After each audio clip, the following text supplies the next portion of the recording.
Don't forget to like and subscribe to stay up to date and help the channel grow. We really appreciate you spending some time with us today. And now, on with the show.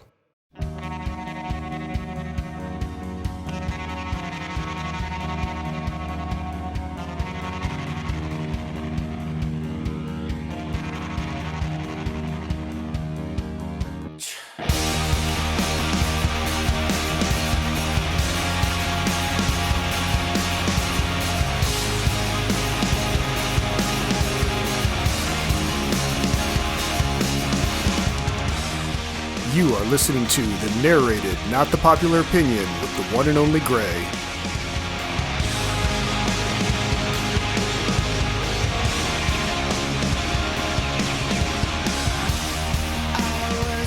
Greetings, opinion nerds. It is I, the one they call Gray, and today we're going to dive into the tearful waters with director Darren Aronofsky's The Whale on this latest random act of opinion coming up right now.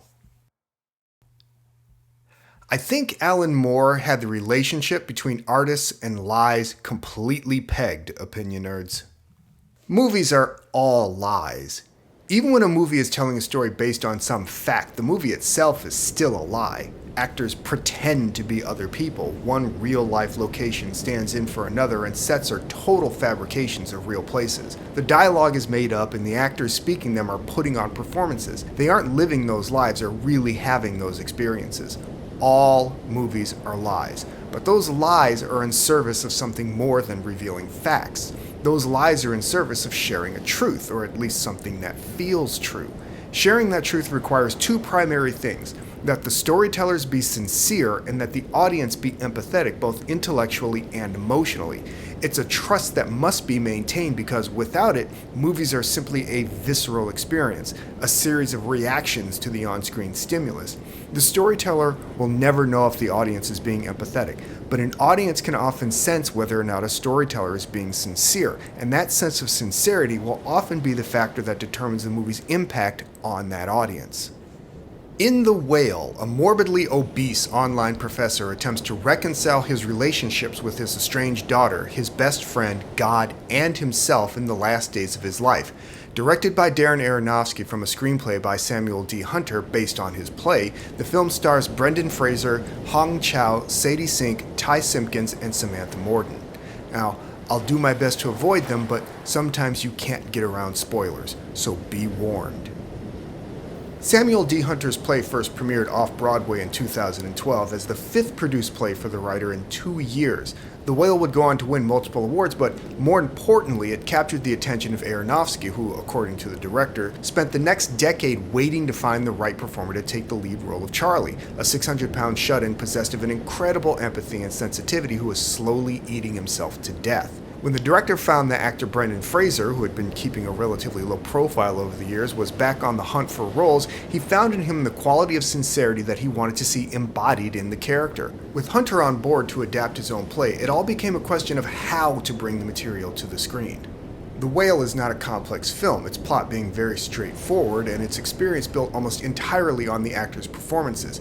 Aronofsky, working with cinematographer Matthew Libatique, captures the reclusive Charlie's small apartment as an intimate space and brings the camera close to the cast. Despite his size, gifted to Fraser by makeup designer Adrienne Moreau and his team, Charlie is not a big personality, and the performance crafted by Fraser and Aronofsky was used to set the tone for the other performers to play off of. The film is lit softly, and the camera moves slowly around what is essentially a singular location. The film is listed as having both 133 and 185 presentations, so the experience may change depending on where you see it, but the 133 presentation seems to emphasize Charlie's great girth, as even a medium shot of the character will engulf the entire frame. It would sound pretentious attempting to pontificate on the subtle and intelligent way Aronofsky uses the camera to inform the emotions of the scenes, but the camera is not here to be an active player in the experience. It's no passive, objective observer, but its job isn't to create the experience as much as it is to provide a window on it. Like the camera, the tangible elements of the film, from set decor to costuming, don't provide much in the way of specific storytelling so much as they provide a foundation for performance. And this is not a failing or a shortcoming. It's probably not something most people would consider, and it doesn't need to be because it isn't particularly important. Aronofsky seems to have made sure that there's very little to get between the audience and the performances. It's a much more cinematic rendering of a stage play, but not to the degree that the intimacy of the stage experience is lost. It can be tricky to do, and not every adaptation of a play with that intent pulls it off. Hunter's screenplay may not be textually complex, but it is emotionally and thematically layered. The primary themes seem to revolve around two questions. How do we deal with grief, and is it possible to save someone? One of the elements that makes The Whale painfully unique is Charlie's response to his own grief. Audiences are very used to the cliches that follow people who drink or use drugs to either cope or escape from something they can't face, but these also come with a cliche set of changes to their personality and their effects on relationships. Charlie's addiction and its results are no less devastating, but because it doesn't come with the understood physical dependency of drug or drink, it's more challenging to empathize with.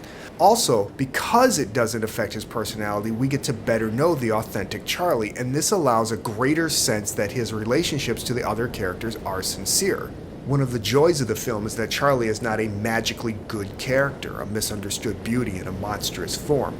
All of the characters are allowed to be complex in their emotions, both giving and selfish, kind and callous. The single standout for some may be the character of Ellie, Charlie's estranged daughter. Ellie is presented as an aggressively unlikable character whose misanthropy we are led to believe is solely the response to her feelings of abandonment, though the film is a bit shaky on the exact nature of that. Ellie and Charlie only spend a handful of hours together, but we're led to believe it has a profound enough effect on Ellie's character that it changes her significantly. It's one of the very few pieces of storytelling in the film to feel contrived, which might make it stand out more than it should. Some of this might be the young Sadie Sink's performance, which has a pitch-perfect level of snark and abrasive cynicism, but lacks the subtle vulnerability that gives the audience its in. But some of it might just be the construction of the character itself, a 17-year-old whose attitude towards the world has her mother describe her as a monster and a terrible person, and whose father believes in her deep-down goodness for no reason other than he does. On a similar note, Ty Simpkins' Thomas, while being the necessary outside character that gives us our entrance into the lives of these people, is a bland slate of a person. It's a thankless role that Simpkins does very little to elevate. While the film might be built around Fraser's sensitive and soft portrayal of Charlie, it's elevated by Chow's loving but conflicted Liz providing an emotional counterpoint to Charlie's resignation. The film's hook may be the father-daughter relationship, but its heart beats between Liz and Charlie. I've been finding it very difficult to process my emotions about the film because something about it got right on top of me in a way that I wasn't expecting.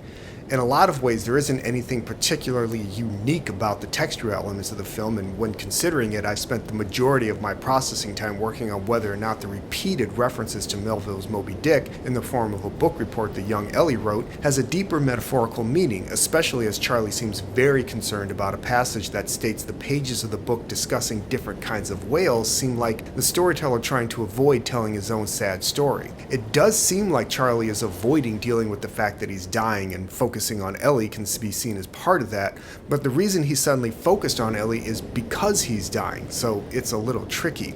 I'm also trying to resolve what I think is the Ahab-Moby Dick relationship within Charlie, where he is both Ahab and the whale, with all the implications therein. This really came to an emotional head for me, watching Charlie literally stuff himself until he pukes. This is a man committing slow, painful, debilitating suicide, and during this particular scene I gripped my wife's hand very tightly and literally began to weep because I couldn't get past the idea of how much someone must hate themselves to do something like that. This wasn't just feeding an addiction. This was someone trying to hurt themselves. This was someone punishing themselves, and the idea of what kind of dark act of will it takes to do that became too much for me to bear. But what I found most intriguing is processing the idea of Charlie as an optimist and a fundamentally good person who believes that people are incapable of not caring. I'm sure this goes back to the original play, but a character like this exists on a much thinner tightrope than most people will acknowledge. The typical route would be to make a character like Charlie somewhat unlikable and pitiable, where people continue to care for him despite who he is and not because of it. Pushed too far in the other direction, and a character like this just becomes naive and sanctimonious, which quickly becomes unbearable as he teaches everyone around him how to be a better person. In this case, I like the fact that Charlie is able to maintain his perspective without it having to change the people around him, and the movie can share that without being preachy or coming off as telling people how to live. I think the film loses some of its emotional complexity as it barrels towards its uplifting ending, but for the purpose of reaching an emotional climax, you kinda have to go with it. And to expand upon a previous point, the fact that the film isn't being preachy and the characters are allowed to be emotionally complex gives the film a sincerity that I appreciated. Some elements may come off as more contrived the more you reflect on them, but I believe the film's approach in total leans far enough to one side of the line without becoming cynical. This had to have been an enormous directorial challenge, keeping all of these performances right on the edge and maintaining the film's overall hopeful tone. This is a film that ultimately believes in people, that believes in their capacity for goodness and forgiveness, and, with the exception of the film's very thinly veiled analog for the Mormon Church, believes in love. But most importantly, it believes that you have to embody these things for yourself, and that while other people can support you and love you, you ultimately have to love yourself and believe that you are worthy of being loved. I think that's why the film hurt me so much, because that's something I still struggle with, and I think that for the most part the film is sincere in how it deals with it. The fact that there is no denouement and no epilogue puts emphasis on the idea of Charlie being both Ahab and the whale. His struggle wasn't with the world or with Liz or even with Ellie. His struggle was with himself. When that struggle ends, so does the film. That's life, and sometimes that's the best we can hope for. It would have been easy for The Whale to trip over itself into being the kind of film people just see as Oscar bait, one that tries so hard to hit certain points it feels calculated and ultimately insincere. While I'm sure there are those that might not agree, I feel the film comes to the audience with a sense of honesty, and that's largely due to the engaging performance Fraser bears on his broad shoulders. There are those qualities that can't be taught or faked, and Fraser has that big open-heartedness that makes it easy to believe in Charlie and in the film. That's all you can really ask for from a movie. That's all you really have. Maybe calling movies lies is being a bit too harsh, but we have to remember that nothing about movies are real. They're an illusion, a trick of the light, a fiction we buy into not because we have to, but because we want to. We want to believe the illusion for the possibility that within the lie there is some truth to be found about our world, about each other, and about ourselves. To do that, we have to trust the storytellers not to take advantage of us, and they have to trust that we'll be empathetic to the work. That's the relationship between audience and storyteller, and if we aren't being sincere about it, we'll never be able to separate the truth from the lies.